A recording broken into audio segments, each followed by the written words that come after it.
यात्रीगण कृपया ध्यान दें, गाड़ी संख्या 1, 2, 6, 5, 6 Chennai central Ahmedabad Navjivan superfast express platform number 4 पर थोड़ी ही देर में आएगी। Your attention please.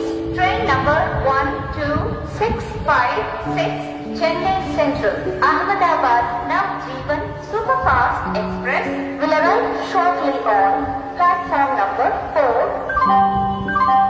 దయచేసి వినండి, రైలు number 12656 Chennai central Ahmedabad Navjivan super fast express మరికొద్ది సేపట్లో 4వ నంబర్ ప్లాట్ఫాములకు వచ్చును। यात्रीगण कृपया ध्यान दें, गाड़ी संख्या 1, 2, 6, 5, 6 Chennai central Ahmedabad Navjivan superfast express platform number 4